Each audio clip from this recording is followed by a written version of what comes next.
E aí, galera, vamos lá? Mais uma aula de física. Hoje nós vamos estudar a blindagem eletrostática e o poder das pontas, ok? Vamos entender melhor o porquê dos carros nos proteger contra as descargas elétricas e também o motivo pelo qual os raios tendem a cair nas pontas. Tranquilo? Vamos nessa.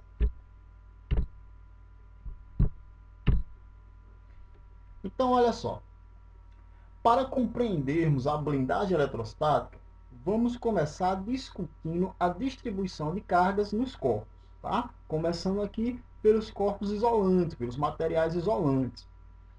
Então, quando um isolante é eletrizado, as cargas elétricas se concentram na região onde ocorreu a eletrização, tá? Como assim? Olha só, aqui na figura temos o exemplo de um bastão de vidro e um pedaço de lã. Então, o bastão de vidro, quando é atritado com a lã, ele vai ficar eletrizado. Porém, essas cargas elétricas, elas ficam concentradas apenas no local que encostou, que foi atritado com a lã. A mesma coisa vai acontecer com a lã. As cargas elétricas, elas vão ficar concentradas apenas no ponto, no local onde houve o contato com o bastão de vidro, tá certo? Então essas cargas elas não vão se distribuir por todo o corpo que foi eletrizado, tá? Isso para o caso do isolante. Lembrem que os materiais isolantes são aqueles materiais que possuem poucos elétrons livres que têm dificuldade em conduzir cargas elétricas, beleza? Agora, quando a gente tem um condutor, a coisa muda, tá? Quando um condutor é eletrizado, as cargas elétricas em excesso se distribuem por toda a superfície do condutor, ok? Lembrem que condutor são aqueles materiais que têm muitos elétrons livres e por isso eles possuem facilidade em conduzir eletricidade, ok? Os metais no geral, por exemplo. Então aqui, vamos ao exemplo de uma esfera metálica. Temos aqui uma esfera metálica. Essa esfera metálica, inicialmente, ela está neutra. Tá? Na natureza, tende ao equilíbrio. Então, mesmo número de prótons e elétrons. Tá certo? Vamos dar um zoom em uma parte dessa esfera metálica aqui. Por exemplo, dando um zoom na esfera metálica, a gente vai encontrar o seguinte. No interior dessa esfera, eu vou ter muitos elétrons livres. Só que para cada elétron livre desse, eu tenho um próton. Tá? Percebam aqui também no detalhe que os elétrons eles se movimentam dentro dessa esfera, cada elétron apontando para um lado diferente. Tá? Então os elétrons livres eles estão em constante movimento no interior da esfera. Ok? Aí o que é que acontece? Cada elétron desse vai gerar um campo elétrico. Tá?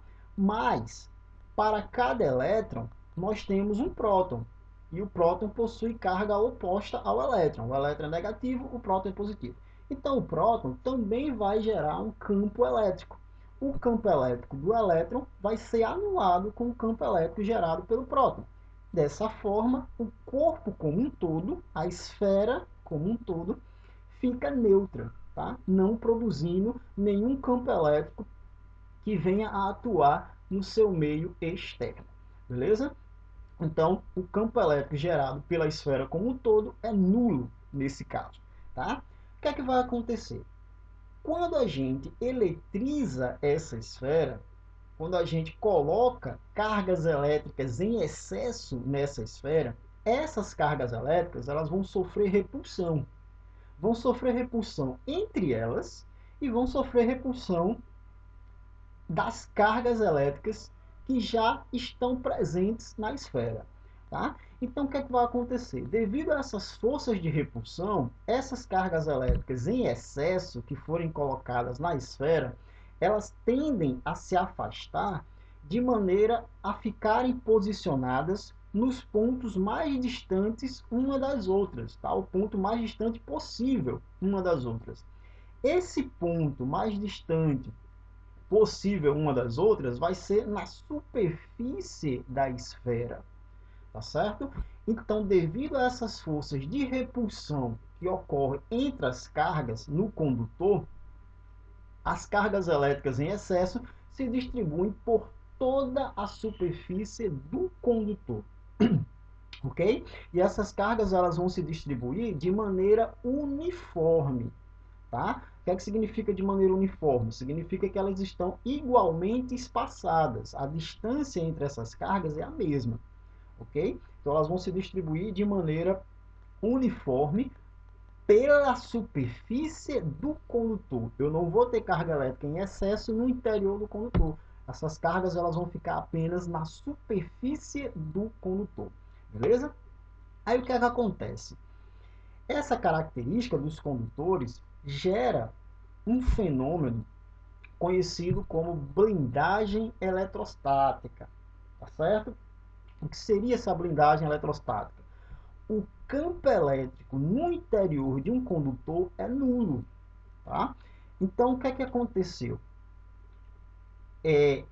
Nós temos o condutor, nós vimos que no condutor a gente tem elétrons em movimento, cada elétron gera um campo elétrico, só que para cada elétron tem um próton. Então, o campo elétrico gerado pelo próton anula o campo elétrico gerado pelo elétron, tá? Quando a gente eletriza essa carga, as cargas em excesso vão ficar apenas na superfície, deixando o interior do condutor exatamente do jeitinho como estava antes, tá certo? Então as cargas elétricas em excesso, elas vão se concentrar apenas na superfície do condutor. Com isso, o interior desse condutor permanece com o campo elétrico nulo, tá? Isso vai acontecer no interior de condutores oco ou maciço, tá? O que seria o condutor oco, né? Seria um material, um condutor, onde a parte de dentro desse condutor é vazio, tá certo? Então aqui um exemplozinho, né? Um esquemazinho representando um condutor oco. A parte de dentro desse condutor continua com o campo elétrico neutro. Já a parte da superfície do condutor, onde se encontram as cargas elétricas em excesso, aí sim, essa superfície do condutor vai gerar um campo elétrico, vai gerar uma força de atração ou repulsão. Como essas cargas elétricas elas se concentram, elas se distribuem apenas pela superfície do condutor, elas criam uma blindagem, criam uma barreira, tá? Impedindo que qualquer outra carga elétrica exterior, do lado de fora desse condutor, consiga exercer forças de atração ou repulsão dentro do condutor, tá certo? Então essas cargas elétricas que se distribuem pela superfície, elas funcionam criando uma espécie de barreira, criando uma blindagem contra influências elétricas dentro do condutor, ok? Seja o condutor oco ou maciço, tá? No caso do maciço é que uma esfera onde essa esfera não tem nenhuma parte vazia. Vai funcionar da mesma forma. As cargas elétricas vão se distribuir apenas pela superfície, deixando o interior dessa esfera maciça com o campo elétrico neutro, tá? Sem nenhuma atuação de cargas elétricas, deixando o interior blindado, ok? A título de curiosidade, isso também acontece nos fios, tá? Qualquer condutor vai funcionar seguindo a mesma ideia. As cargas elétricas, elas se distribuem apenas pela superfície do condutor, pela superfície do metal. Então, o que é que acontece nos fios? Ao contrário do que muitos acreditam, as cargas elétricas, a eletricidade, ela não passa por dentro do fio, tá? A maioria das pessoas acreditam que a carga elétrica, que a corrente elétrica, a gente vai estudar melhor mais na frente, passaria por dentro do fio, por dentro do condutor, mas isso não acontece, tá? As cargas elétricas, elas se distribuem apenas pela superfície do fio, pela superfície do condutor. Beleza, galera? Aí, olha só, quem foi o cientista, né? Quem foi o pesquisador que desenvolveu pesquisas e fez publicações mostrando a blindagem eletrostática? Esse cientista foi um físico inglês chamado Michael Faraday. Tá? Então, Michael Faraday, ele mostrou a existência da blindagem eletrostática. Tá certo? O que foi que ele fez? Ele montou um experimento onde ele construiu uma gaiola, tá? Com tamanho suficiente para uma pessoa entrar. Ele constrói a gaiola, entra nessa gaiola e pede para um assistente energizar essa gaiola, tá? Eletrizar a gaiola. O que foi que ele percebeu nesse experimento? Ele percebe que mesmo a gaiola estando energizada, dentro da gaiola ele não sentiu nenhum efeito dessa eletricidade, ele não foi atingido por nenhuma descarga elétrica dentro da gaiola, tá? Então ele mostra com isso que no interior de um condutor o campo elétrico é nulo, certo? A pessoa, né, o objeto que está dentro do interior do condutor não sente influência nenhuma de cargas elétricas, ok? Esse experimento é conhecido como gaiola de Faraday, tá? Então, quando vocês ouvirem falar em gaiola de Faraday, vocês associam a blindagem eletrostática, tá certo? O fato das cargas elétricas se distribuírem apenas pela superfície do condutor, provocando uma blindagem, uma barreira que impede interações elétricas dentro desse condutor, ok? Vou mostrar aqui algumas imagens, tá? De outros cientistas, né? Pessoas replicando a experiência de Faraday. Então a gente vê aqui uma pessoa dentro de uma estrutura metálica, dentro de uma gaiola, e cargas elétricas, né, descargas elétricas atingindo essa gaiola, e a pessoa de boa lá dentro, sem dificuldades, sem problemas nenhum. Tá? Aqui uma outra imagem, temos uma bobina de Tesla, tá? Seria uma maquinazinha que vai produzir descargas elétricas, o pessoal chama de máquina de raios. Então, descargas elétricas aqui atingindo o ser humaninho dentro da gaiola, e ele de boa não sente nenhum tipo de efeito provocado por essas cargas elétricas. Beleza? Aí olha só, aonde que no nosso cotidiano podemos encontrar a aplicação da blindagem eletrostática? Dentro da nossa casa, vários aparelhos elétricos, eles funcionam utilizando a blindagem eletrostática. Por exemplo, o computador. Tá? O gabinete do computador vai ser uma espécie de caixa metálica, tá? Um revestimento metálico que envolve as peças eletrônicas do computador, ok? Então, essa parte metálica do computador cria a blindagem eletrostática, né? As cargas elétricas vão se distribuir pela superfície, criando a blindagem eletrostática, impedindo que a eletricidade externa atinja os componentes do computador, que são bem sensíveis.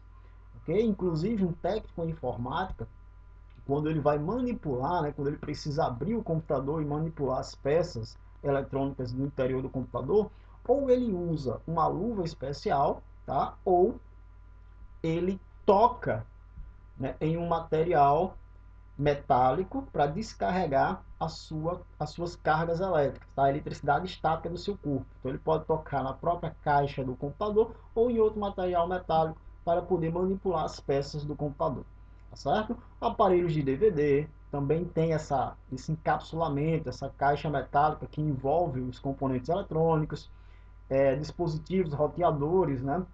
Modems de sinal de internet e TV também funcionam na mesma linha, tá?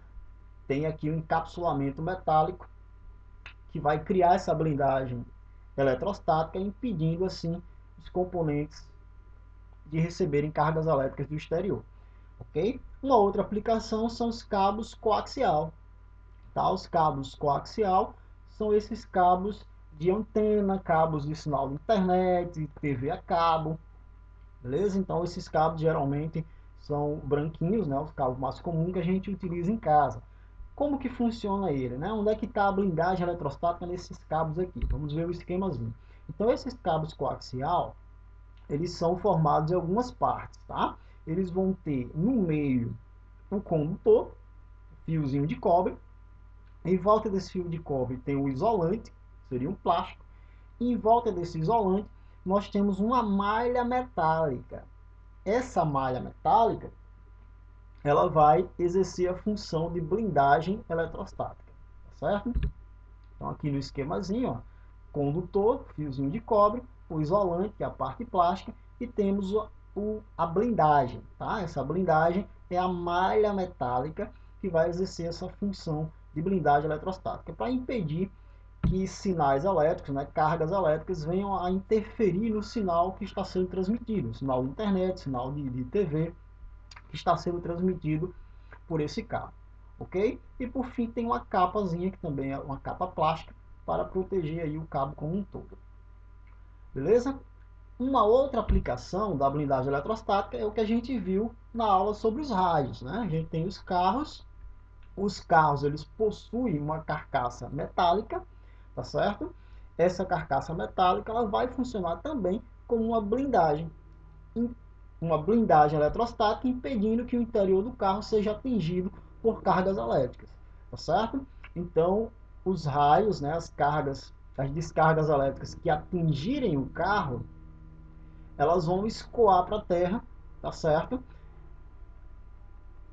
que é que acontece? Impedindo que a pessoa que está dentro sofra algum tipo de machucado, sofra algum tipo de descarga elétrica, tá? Vemos aqui pela imagem, no esquemazinho, que essa proteção do carro não tem nada a ver com os pneus do carro. Algumas pessoas imaginam que são os pneus do carro que protegem, mas não. Os pneus do carro, na verdade, eles passam a serem condutor no caso de uma descarga elétrica também. Tá? As cargas elétricas vão escoar para a terra justamente aqui pelo contato com o pneu, com o solo. Né? Nessa segunda imagem, foi feita em um laboratório, a gente consegue perceber aqui a descargazinha saindo pelo pneu para o solo. Ok? A mesma coisa vai acontecer em aviões. Os aviões também têm a sua carcaça metálica, então eles também vão funcionar como uma gaiola de Faraday. Eles também vão criar uma blindagem eletrostática, tá? Protegendo aí todo o interior contra qualquer descarga elétrica. Okay? Na segunda imagem temos um avião sendo atingido por uma descarga elétrica, onde o raio atinge o avião e passa em direção ao Sol. Ok? Show? Tranquilo? Poder das pontas. O que é que acontece? Nós vimos que as cargas elétricas elas vão se distribuir, certo? Pela superfície de um condutor. Ok? Vão se distribuir de maneira uniforme pela superfície de um condutor. Mas isso só vai acontecer se esse condutor ele for regular, tá? Ou seja, se o condutor for uma esfera, se o condutor for um cilindro, se o condutor tiver a sua superfície regular. Se esse condutor tiver pontas, essa distribuição não vai acontecer de maneira uniforme. Tá? Em um condutor que possui pontas, as cargas elétricas tendem a se acumular nessas pontas, tornando o condutor o ar em volta delas. Ok? Como assim? Veja, vimos nos slides anteriores que as cargas elétricas elas vão se repelir e vão se distribuir pelo condutor de maneira uniforme devido à repulsão entre essas cargas elétricas. Porém, se esse condutor não for regular, se ele tiver pontas, não existe espaço para que essas cargas fiquem todas à mesma distância uma das outras. Tá certo? Então, na região onde tem pontas, a concentração de carga vai ser maior, elas vão ficar mais juntinhas uma das outras, tá certo? Então, como essas cargas estão mais concentradas, a gente diz que tem uma densidade de carga maior, essas cargas elas vão exercer uma atração maior, elas vão exercer uma força maior, uma força elétrica maior, no meio externo a elas. Tá certo? Então, nós temos aqui um campo elétrico mais intenso nas pontas e, consequentemente, uma força de atração mais forte nas pontas. Como essa força de atração aqui ela é mais forte nas pontas, o ar que está aqui em volta vai perder elétrons. Né? Os elétrons vão ser atraídos, nesse caso aqui as cargas são positivas, então os elétrons do ar vão ser atraídos, dos átomos vão ser atraídos, fazendo com que esses átomos fiquem desequilibrados, se tornem íons, ok? Então, dessa forma, o ar que está em volta aqui da ponta, ele vai se tornar um condutor, tá certo? Então, no caso de uma nuvem que está passando próximo a alguma ponta, seja a ponta de um para-raio ou qualquer outro objeto que seja uma ponta, a atração dessa nuvem vai ser mais alta entre a nuvem e uma ponta, tá certo? No caso aqui do para-raio, como as cargas estão concentradas na ponta, essas cargas vão exercer uma atração maior na nuvem que está passando por ela, tá? Então o raio ele vai tender a cair nessa ponta, ok? Esse fenômeno é conhecido como poder das pontas. certo? Então, temos aí o fenômeno conhecido como poder das pontas. Então, o raio ele tende a cair na ponta e aí ele vai escoar direto para a Terra. Vamos ter um condutor ligando aqui o para-raio ao solo, tá? Ok?